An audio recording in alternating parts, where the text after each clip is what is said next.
بہت پرانے زمانے کی بات ہے کہ ایک گاؤں میں ایک کنجوس آدمی رہتا تھا۔ اس کے پاس دولت بہت تھی۔ ایک مرتبہ وہ بیٹھا سوچ رہا تھا کہ اگر وہ اچانک مر گیا تو اس کی ساری دولت کا کیا ہوگا۔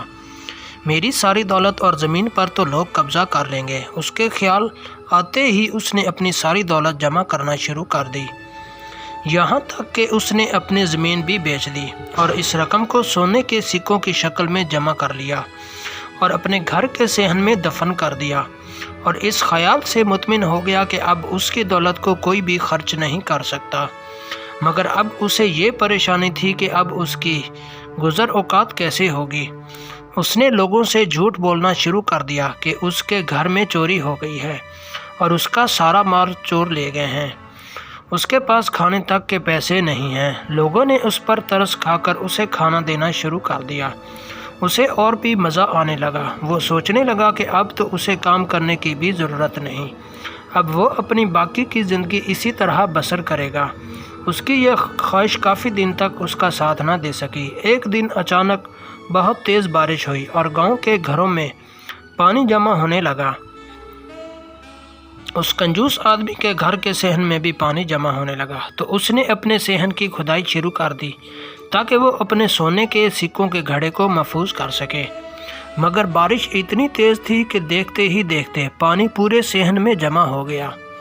وہ اپنی جان بچا کر گھر کے اندر چلا گیا۔ جب بارش کم ہوئی تو وہ صحن میں آیا اور آ کر کیا دیکھتا ہے کہ جہاں اس نے وہ گھڑا دفن کیا تھا وہ اب کچھ بھی نہیں تھا۔ وہ روتا ہوا ادھر ادھر پھرتا رہا مگر اسے وہ گھڑا نہیں ملا۔ وہ تھک کر واپس گھر آ گیا۔ اتفاق سے اس کا سونے کا گھڑا پانی میں بہتا ہوا ایک کسان کے کھیت میں چلا گیا۔ کسان اس وقت کھیت میں کام کر رہا تھا۔ اس کی نظر جب گھڑے پر پڑی تو وہ بہت حیران ہوا اور پریشان بھی ہوا۔ شیطان نے اسے بہت بہکانے کی کوشش کی کہ تم یہ سارے سکے رکھ لو، کوئی بھی تمہیں نہیں دیکھ رہا۔ مگر کسان دل میں یہی سوچ رہا تھا کہ کوئی بھی نہیں دیکھے مگر میرا اللہ مجھے دیکھ رہا ہے۔ اس نے گاؤں میں آ کر اعلان کیا کہ یہ گھڑا جس کا بھی ہو آ کر لے جائے۔ سب لوگ اس گھڑے کو دیکھنے کے لیے آئے۔ جیسے ہی اس کنجوس آدمی کو پتہ چلا وہ بھی بھاگا بھاگا آیا اور کہنے لگا یہ میرا گھڑا ہے۔ سارے لوگ کافی ناراض ہوئے کہ تم نے تو کہا تھا کہ تمہارا سارا مال چوری ہو گیا ہے۔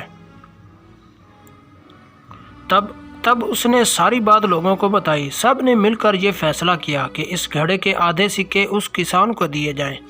جیسے ہی اس کنجوس آدمی نے یہ سنا کہ اس کے آدھے سکے کسان کو دیے جائیں گے، اس کا دل اس تیزی سے دھڑکنے لگا کہ اسے دل کا دورہ پڑ گیا اور وہ اسی وقت مر گیا، اور یوں وہ سکوں سے بھرا پورا گھڑا اس کسان کو مل گیا۔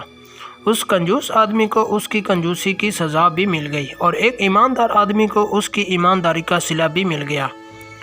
دوستو، اسی لیے کہتے ہیں کہ انسان کو اتنی کنجوسی نہیں کرنی چاہیے۔ امید ہے دوستو آپ کو یہ ویڈیو پسند آئی ہوگی۔ اگر ویڈیو پسند آئے تو ہمارے چینل کو سبسکرائب کریں۔